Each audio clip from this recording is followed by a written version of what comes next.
Hello guys, welcome to Skynomics academy. आज हम लोग बात करने वाले हैं अपने हाफ ईयरली डोज का सेकंड पार्ट। ठीक, हाफ ईयरली डोज है क्या? हाफ ईयरली डोज है बेटा इंपॉर्टेंट क्वेश्चंस आपके हाफ ईयरली एग्जाम्स के लिए। ठीक, इसका सेकंड पार्ट हम लोग शुरू करने जा रहे हैं। फर्स्ट पार्ट में हमने बात करी थी फर्स्ट टू चैप्टर्स की, force and work, power and energy. ठीक, आज हम लोग उन्हीं दो चैप्टर्स के क्या करेंगे, कुछ इंपॉर्टेंट क्वेश्चंस कर रहे हैं। ठीक, बेसिकली पार्ट क्या है, टू, उन्हीं दो चैप्टर्स के कुछ क्वेश्चंस हैं और आज हम उन दो चैप्टर्स को ऑलमोस्ट खत्म कर देंगे उनके क्वेश्चंस। ठीक, तो शुरू करते हैं। शुरू करने से पहले आप कुछ इन्फॉर्मेशन दे दो। इन्फॉर्मेशन क्या है कि हम लोग शुरू करने जा रहे हैं क्रैश कोर्स। क्रैश कोर्स कब से शुरू होगा? 1 नवंबर से। ठीक, साइंस हो, आपका कॉमर्स हो या फिर ह्यूमैनिटीज हो, सीबीएसई बोर्ड हो, आईसीएसई हो या फिर आईएससी बोर्ड हो, 10th बोर्ड और 12th बोर्ड एग्जाम्स के लिए बेनिफिट्स आपको क्या क्या हैं? आपकी ऑनलाइन एंड ऑफलाइन क्लासेस होंगी, फिर साथ में 90 days non stop classes, 3 hours daily classes और मोस्ट इंपॉर्टेंट हम क्या करने जा रहे हैं, provide 5 full length test with video solution और ईच सब्जेक्ट्स। ठीक, सारे सब्जेक्ट में। कब से शुरू हो रहा है? 1 नवंबर से एडमिशन शुरू हो चुके हैं। ठीक, अब हम लोग बात करते हैं अपने क्वेश्चंस की। Name the force required for the uniform circular motion, states its direction. बेटा यूनिफॉर्म सर्कुलर मोशन है, ठीक है, तो उसके लिए फोर्स कौन सा है? सेंट्रीपिटल। कौन सा फोर्स है? Centripetal force. सेंट्रीपिटल फोर्स, इसका डायरेक्शन क्या है बेटा? डायरेक्शन है टूवर्ड्स सेंटर। डायरेक्शन क्या है? Towards centre. अब state the SI and CGS units of energy, how are they related? तो एसआई यूनिट क्या है बेटा? एसआई यूनिट है एनर्जी का क्या? ये है जूल। और सीजीएस यूनिट क्या है? सीजीएस यूनिट है क्या? अर्ग। क्या है? अर्ग। अब हम लोग रिलेशन निकालेंगे जूल और अर्ग में। बेसिकली 1 जूल कितना होता है? 10⁷ अर्ग। लेकिन हमें इसको प्रूव कराना है तो कैसे करेंगे? 1 joule is equal to what? 1 joule होता है बेटा 1 न्यूटन मीटर। तो 1 न्यूटन मतलब 10⁵ डाइन। ठीक, 1 मीटर मतलब क्या? 1 मीटर मतलब 10⁻² सेंटीमीटर, जो कितना हो जाता है? 10⁷ डाइन सेंटीमीटर। डाइन सेंटीमीटर का मतलब क्या? अर्ग। ठीक, अर्ग। तो यहां से प्रूफ हो गया रिलेशन। अब हम लोग बात करते हैं अगले क्वेश्चन की। क्या है? Give the unit of couple. Couple क्या होता है बेटा? मोमेंट ऑफ कपल की बात कर रहे हैं बेसिकली, है ना, दो पैरेलल अपोजिट फोर्स। तो इसका क्या होता है? Newton metre. ठीक है, क्यों? क्योंकि force into perpendicular distance. Right the type of energy possessed in the following cases. A bent bow, इसमें क्या होगा बेटा? पोटेंशियल। ठीक है, बेंट बो में। फिर फॉलिंग एप्पल, काइनेटिक एनर्जी, क्योंकि मूविंग है। Wound up spring, wound up spring में क्या होगा बेटा? इसमें होगा क्या? इसमें होगा पोटेंशियल एनर्जी। और अगर स्पेसिफिकली बात करें तो इलास्टिक। ठीक है, कैसी? इलास्टिक पोटेंशियल एनर्जी की। ठीक, अब मूविंग क्रिकेट बॉल क्या? Kinetic energy. Moving cricket ball का क्या? Kinetic energy. अगला क्वेश्चन क्या है बेटा? obtain an expression for the potential energy of a body of mass m at a height h above the ground। ठीक है, एक बॉडी ऑफ मास m है जो ग्राउंड से कितने अबव है? ग्राउंड से अबव है बेटा कितना? h हाइट पर। कहां पर है? h हाइट पर। इसका मास कितना है? m। इसका हमने पोटेंशियल एनर्जी के लिए क्या करना है? एक्सप्रेशन ऑब्टेन करना है। बात क्या है कि पोटेंशियल एनर्जी क्या है? Work done by the object, है ना, work done by the force. क्या? इसको, इस बॉल को ग्राउंड से इस हाइट तक ले जाने में जितना भी वर्क हुआ इसको स्टोर करना। स्टोर किसमें हो जाएगा? Potential energy. तो सबसे पहले हम लोग लिखते हैं ग्रेविटेशनल फोर्स। ठीक है, तो gravitational force on the ball, gravitational force on the ball कितना हो जाएगा? ये हो जाएगा बेटा mg। ठीक है, और डिस्प्लेसमेंट कितना है यहाँ पे? डिस्प्लेसमेंट कितना है? डिस्प्लेसमेंट है h। तो वर्क डन क्या हो जाएगा? फोर्स इनटू डिस्प्लेसमेंट, जो कि कितना हो जाएगा? mg h। और यही वर्क किसमें स्टोर हो जाता है? Potential energy. तो वही आ गया mg h। ठीक है, अगला क्वेश्चन है boy sits and stands repeatedly. Draw a graph showing the variation of potential energy with time. कैसे इसको सॉल्व करेंगे? सबसे पहले तो भाई एक बॉय बना लेते हैं जो कि खड़ा है सबसे पहले, उसके बाद ये क्या कर लेता है, बैठ जाता है, बना लेते हैं कुछ ऐसे ही, है ना। हम यहाँ पर ये बैठ गया ऐसे, ठीक, यहाँ पर ये ऐसे बैठ गया है, तो इसका centre of mass I think कहीं यहाँ पर होगा, है ना, बीच में, और इसका सेंटर ऑफ मास यहाँ पर होगा। तो हाइट इसकी कम है, इसकी ज्यादा है। तो जब ये खड़ा हो रहा है तब इसकी हाइट पोटेंशियल एनर्जी ज्यादा है, और जब ये बैठ रहा है तो पोटेंशियल एनर्जी क्या है, कम, क्योंकि वहां पर हाइट क्या है, कम। हाइट हम कहां से ले रहे हैं, सेंटर ऑफ मास, ठीक। तो अगर इसका ग्राफ बनाए तो पहले क्या कर रहे हैं, सिट्स एंड, तो पहले मान लेते हैं हम ये खड़ा है पहले, तो पोटेंशियल एनर्जी हाई, ये हो गया टाइम, और ये पोटेंशियल एनर्जी, ठीक है। तो पहले मैं मान लेता हूँ ये खड़ा है, फिर उसके बाद बैठेगा, ये पैटर्न बन जाएगा, ठीक है, ग्राफ का। स्टैंड, फिर बैठा हुआ, स्टैंड, बैठा हुआ, ठीक है, फिर ऐसे ग्राफ पोटेंशियल एनर्जी का बन जाएगा। What is the form of the graph between kinetic energy and velocity for a constant mass, और दूसरा है kinetic energy and mass for a constant velocity.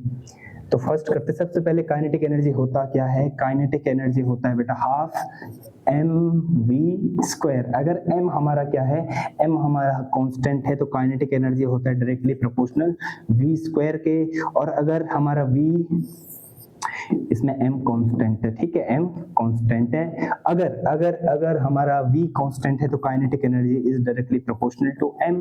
तो फर्स्ट ग्राफ कैसे बनेगा बेटा, फर्स्ट ग्राफ बनेगा ऐसे, ये हो गया क्या, काइनेटिक एनर्जी, और ये हो गया वेलोसिटी, कुछ ऐसे बनता है, ठीक।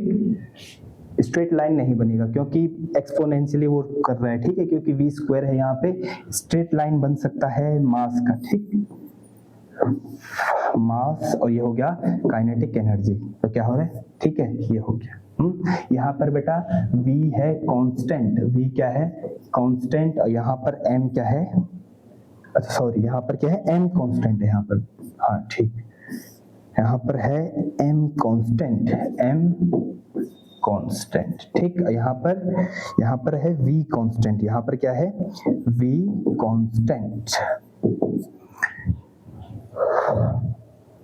बेटा ये हमारे डिफरेंट प्लेटफॉर्म्स पर हम लोग अवेलेबल हैं। व्हाट्सएप चैनल है हमारा, कौन सा, स्काइनोमिक्स एकेडमी। फिर इंस्टाग्राम पे स्काइनोमिक्स एकेडमी @स्काइनोमिक्स एकेडमी। फिर फेसबुक की बात करें तो स्काइनोमिक्स एकेडमी देहरादून, स्काइनोमिक्स एकेडमी हमारा यूट्यूब चैनल। फिर दूसरा यूट्यूब चैनल है स्काइनोमिक्स एकेडमी साइंस, ठीक। अगला है बेटा कौन सा यूट्यूब चैनल हमारा, स्काइनोमिक्स एकेडमी सैनिक, RIMC, RMS एंड अदर्स। इसमें बेटा कॉमर्स से रिलेटेड लेक्चर्स, इसमें साइंस से रिलेटेड हमारे जो मटेरियल्स होते हैं वो प्रोवाइड हम लोग कराते हैं। फिर इसमें सैनिक, RIMC स्कूल के जो एंट्रेंस एग्जाम्स होते हैं। और फिर लास्ट चैनल है बेटा कौन से, स्काईपीडिया एकेडमी बाय सुनील सर, ये कॉम्पिटिटिव एग्जाम्स के लिए है, और आप लोग हमें गूगल रिव्यू भी दे सकते हैं। बात करते हैं अपने अगले क्वेश्चन की। A uniform metre scale can be balanced at the 70.0 centimetre mark when a mass of 0.05 kg is hung from the 94.0 centimeter mark. Draw a diagram for the arrangement, और सेकंड पार्ट इसका क्या है, find the mass of the meter scale। हमें बोल क्या रहा है बेटा, सबसे पहले एक यूनिफॉर्म क्या बना लेते हैं, यूनिफॉर्म मीटर स्केल, ठीक। कहां पर है ये, 100 सेंटीमीटर इसको मान लेते हैं, ठीक है। इसका टोटल लेंथ तो कहां पर है, बेसिकली टोटल लेंथ इसका 100 सेंटीमीटर मान लेते हैं, ठीक। कहां पर ये बैलेंस हो रहा है, 70 सेंटीमीटर पर।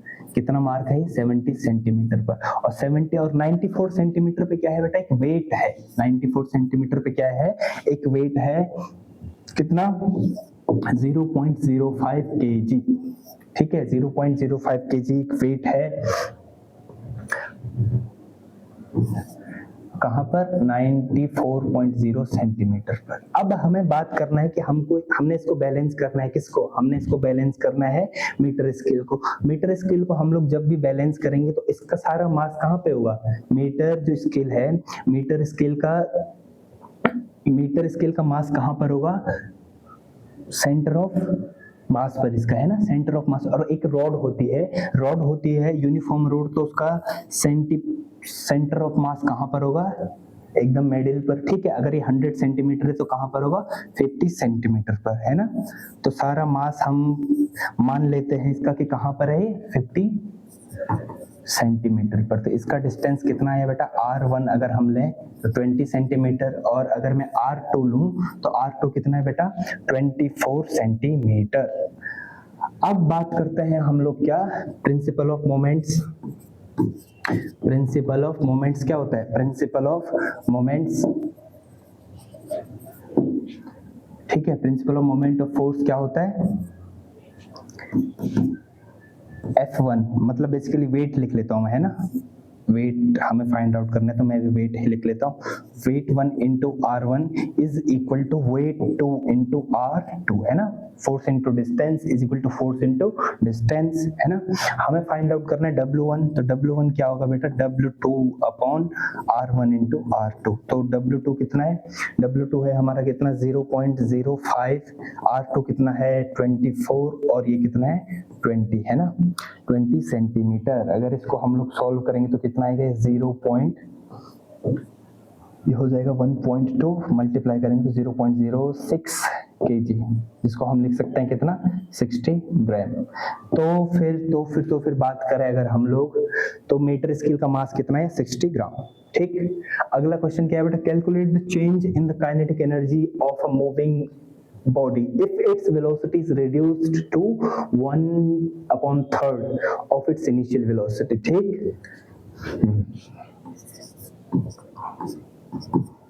अगला क्वेश्चन क्या है, अगला क्वेश्चन हमें दे रखा है, सबसे पहले काइनेटिक एनर्जी फर्स्ट क्या होगा बेटा, हाफ mv², उसके बाद kinetic energy second, kinetic energy second बात करें तो क्या है, वेलोसिटी हमने क्या कर दी 1/3, तो 1/2 m 1/3v, है ना, का स्क्वायर, जो कितना आएगा 1/2 m v²/9, कितना आ रहा है, ठीक है।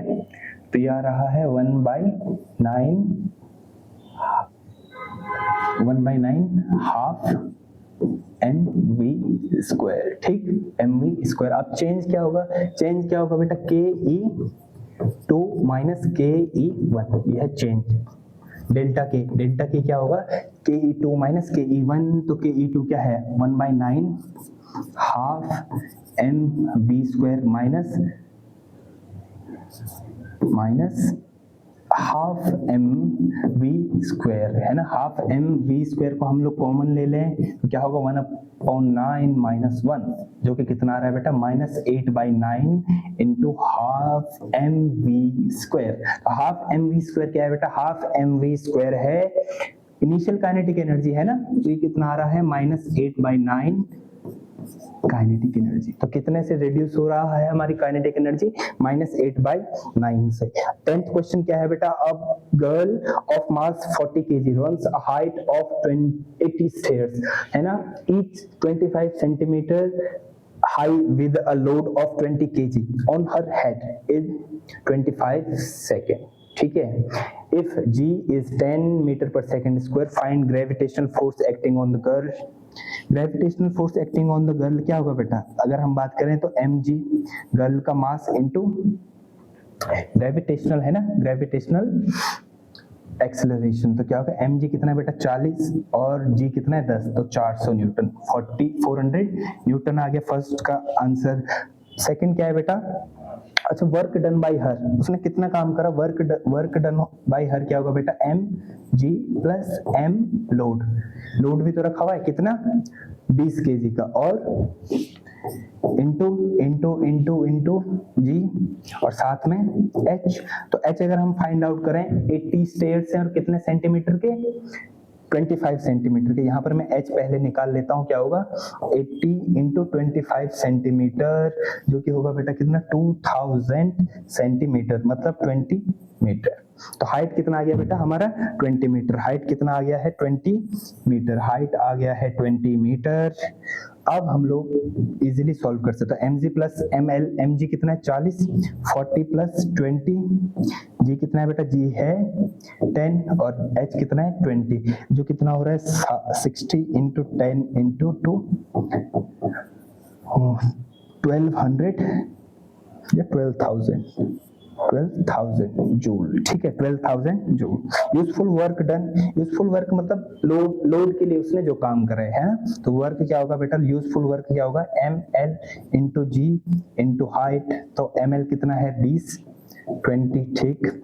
जी कितना है बेटा, जी है 10 और h है 20, h कितना है 20, ठीक है। तो ये कितना आ रहा है 4,000 जूल। थर्ड पार्ट, फोर्थ क्या है बेटा, हर पावर इन वॉट है ना, गर्ल की पावर इन वॉट, तो पावर क्या होता है work upon time, work upon time से क्या हो जाएगा 12,000 अपॉन 25 सेकेंड, तो कितना आएगा ये आएगा बेटा 4, अगर हम बात करें 4 25 4 100 फिर 2 480, ठीक है, कितना आएगा 480 वॉट। ओके, अब अगला क्वेश्चन हम लोग करें, शायद लास्ट क्वेश्चन है। A force of 1 kgf displaces a body by a distance of 10 centimetre and, अब हमें क्या निकालना है, फोर्स फाइंड आउट करना है शायद, ठीक है। हाँ, calculate the amount of work done in each case. Direction of force में नॉर्मल टू द फोर्स और at the angle of 60 degree है ना। सॉल्यूशन बेटा, सबसे पहले गिवन हमें क्या क्या है, हमें दे रखा है फोर्स कितना दे रखा है 1 kgf, जो कि कितना होता है 9.8 न्यूटन। अगर यहाँ पर 10 हमें दे रखा होता क्या जी, तो 10 हम लोग ले सकते थे, लेकिन इसने जी दे रखा है कितना 9.8, तो 9.8 न्यूटन हो जाएगा, ठीक। अब हमें दे रखा है डिस्प्लेसमेंट s कितना दे रखा है 10 centimetre which is 0.1 metre. Okay, फिर हमें क्या करना है बेटा, हम जानते हैं फोर्स क्या होता है F, वर्क डन क्या होता है, वर्क डन होता है Fs cos theta, Fs cos theta, Fs cos theta अगर वर्क होगा तो फर्स्ट केस में क्या है इन डायरेक्शन ऑफ फोर्स, तो वर्क फोर्स F कितना 9.8, डिस्प्लेसमेंट कितना है 0.1 cos 0 डिग्री, तो cos 0 का वैल्यू क्या 1, 9.8 इंटू 0.1 विच इज 0.98 जूल, ठीक। सेकंड केस क्या है बेटा, वर्क इज इक्वल टू